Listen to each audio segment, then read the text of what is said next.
Selamat malam para netizen dimanapun kita berada. Salam inspirasi bagi kita semua.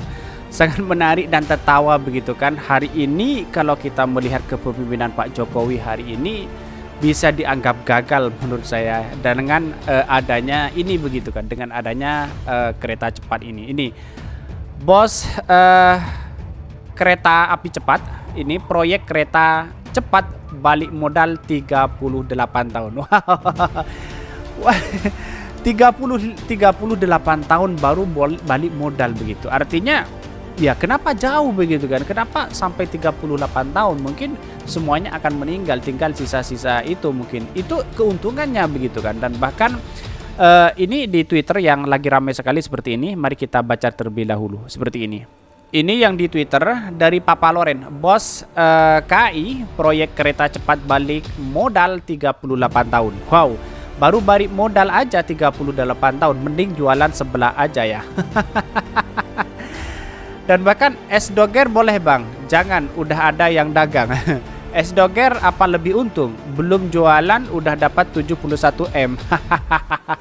2 tahun jalan. Kalau sepi terus dijual obral, ya udah kan gitu. Yang penting gaya, habis itu jual. Itu kalau numpangnya penuh. Kalau sepi malah tambah rugi dan gak bakalan balik modal yang akhirnya akan jadi monumen terpanjang di dunia. Ya menjadi kereta hantu begitu. Kalau sudah dipakai, sudah gak dipakai begitu. Negara juga rugi dan pada akhirnya ya seperti ini begitu kan. Kalau 38 tahun ya meninggal semua begitu kan. Mungkin itu pun dengan asumsi itu kereta api laku keras tiap jadwal keberangkatan selama 38 tahun. Wow, cepat kaya loh cara dagangnya gitu. Edun gak keumuran, beban anak cucu but, keburu cucu jadi nenek. Biar tekor asar tersohor. Emang kalau dari yang jualan sebelah bisa gede komisinya. Lagi pula jangan heran kalau semua kendaraan selain KCJB dipersulit lewat. Jalan rusaklah, ada longsor, jalan tol macet, apapun bisa jadi alasan. Termasuk tukang sebelah jualan di jalan tol. Jualan bipang, jualan martabak, banyak yang mentweet. Ini menjadi candaan para netizen sebenarnya begitu kan. Jadi 38 tahun itu angka tahun yang luar biasa begitu. Ya kenapa tidak misalnya 5 tahun, 10 tahun kira-kira seperti itu bolehlah kita terima. Tetapi 38 tahun begitu, dari mana uangnya begitu kan? Ya pengen pengen balik modal 38 tahun, ya mending jualan yang lain aja, kira-kira seperti itu. Bikin unicorn aja lah, biayanya nggak segede bikin kereta cepat, tapi follow-nya gede banget, cuannya auto gede. Mending jualan gorengan, demi lo biar merasakan perkembangan teknologi, biar nggak kuno, kali jadi negara ngutang. 38 tahun baru balik modal, usia kereta 30 tahun sudah tidak layak jalan, terus ganti-ganti yang baru, utang lagi, terus keuntungnya kapan? Belum lagi perawatan, belum lagi ada yang rusak dan sebagainya. 38 tahun, nyicil utang juga 38 tahun. Mending jualan martabak. Perlu kepemimpinan selama 7,5 periode itu bang untuk balik modalnya. Nah, pinteran dari malah ini banyak sekali. Gimana cara ngitungnya? Pernahkah Anda berpikir bahwa orang naik kereta cepat hanya sekedar ingin mencoba? Ya bisa jadi seperti itu begitu kan. Dan bahkan ya menurut saya menghabiskan dana berapa ini? Wow, ini banyak sekali dananya, dana negara begitu kan. Jelas jualan es doger sama martabak cepet untung. Ini komentar-komentar netizen, ada yang pro dan ada yang kontra ya yang saya bacakan ini. Itu pun ada asumsinya, yaitu tol Cipularang ditutup dan kereta Parahyangan Jakarta Bandung ditiadakan. Wow ya. Bisa pinter juga pemerintah memainkan hal seperti itu begitu kan. Jadi artinya ya berapa triliun yang digunakan oleh kereta cepat ini begitu kan. Dan bahkan di beritanya seperti ini. Bos KAI proyek kereta cepat balik modal selama 38 tahun. Wow. Jakarta, proyek kereta cepat Jakarta-Bandung diperkirakan baru balik modal setelah 38 tahun usai resmi beroperasi. Kereta cepat Jakarta Bandung sendiri ditargetkan mulai beroperasi pada bulan Juni 2023. Adapun perkiraan ini dinyatakan oleh Direktur Utama PT Kereta Api Indonesia, Dede H. Tiryanto. Dengan perhitungan tersebut artinya Indonesia baru bisa balik modal sekitar tahun 2061. Tahun 2061 ya, semoga panjang umur lah bisa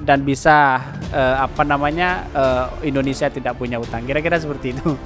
Sesuai perhitungan feasibility study dan studi kelayakan itu balik modal 38 tahun, ujar dalam rapat dengan pendapat RDP dengan Komisi 6 DPR.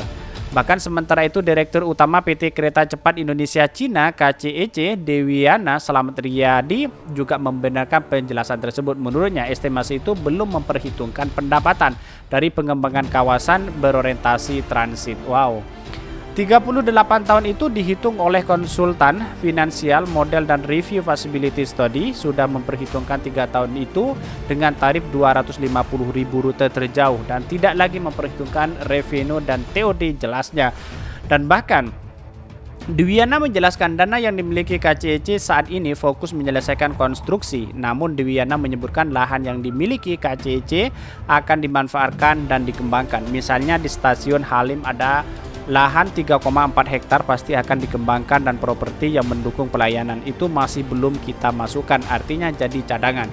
Sebelumnya, tarif kereta cepat direncanakan sebesar 350.000. Wow! Direncanakan sebesar 350.000 untuk jarak jauh. Namun, Didi menyebut berdasarkan konsultasi dengan Kementerian Perhubungan, tarif tertinggi KCJB direncanakan 250.000. Wow! 750.000 kali 1 juta orang misalnya, berapa kali penumpang warawiri punya. Ya lumayan sih sebenarnya, tapi kenapa harus 38 tahun begitu kan? Berapa sebenarnya untuk menghabiskan dana kereta cepat ini? Kira-kira seperti itulah. Dan bahkan ini tarif tersebut akan berlaku 3 tahun awal dan kemudian disesuaikan setelahnya. Wow, luar biasa ya. Jadi kalau menghabiskan berapa triliun ya harusnya ya tidak sampai 38 tahun begitu kan, 10 tahun, 5 tahun kira-kira seperti itulah. Jadi ya kalau orang banyak yang menggunakan itu 350 itu saya kira ya mahal sebenarnya. Tapi apakah kelayakan di dalamnya juga sesuai dengan tarif itu begitu. Kalau tidak sesuai mending ya kereta biasa aja begitu kan, kelas ekonomi. Kira-kira seperti itulah. Jadi artinya saya mengkritik bahwa kepada Pak Jokowi ini ya kalau memang ini merugikan negara seharusnya tidak perlu dipaksakan untuk membuat kereta cepat ini. Ya memang baik untuk globalisasi infrastruktur jangka panjang, tetapi kalau 38 tahun itu sangat lama begitu kan. Kenapa nggak 10 tahun, 7 tahun kira-kira seperti itu. Maka disinilah yang kemudian Pak Jokowi dianggap gagal melakukan hal ini karena ada sesuatu yang memang melihat bahwa perekonomian negara itu semakin turun dengan hutangnya banyak begitu kan, apalagi ditambah dengan IKN nanti begitu kan.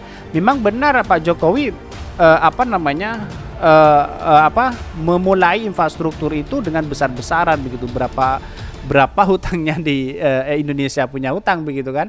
Tetapi perlu diingat ini adalah jangka panjang. Tetapi kalau jangka panjang, apakah itu nanti akan berdampak positif atau negatif begitu? Kira-kira seperti itulah. 38 tahun itu saya rasa dampaknya luar biasa. Belum lagi perawatan, belum lagi ini, itu dan sebagainya begitu kan. Bisa jadi ya anggaplah 40 tahun. Kira-kira seperti itu. Mungkin cucu-cucunya mungkin bisa menikmati atau bisa menikmati dengan cepat balik modal waktu di umur 40 tahun. Kira-kira seperti itu.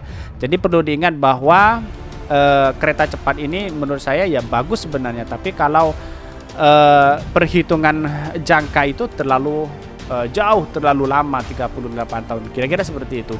Mungkin itu yang kami sampaikan. Tonton terus channel Hodari Podcast Rakyat ini karena ada berita-berita menarik dan viral setiap harinya. Salam para netizen, salam inspirasi bagi kita semua. Jangan lupa di subscribe channel YouTube Hodari Podcast Rakyat ini.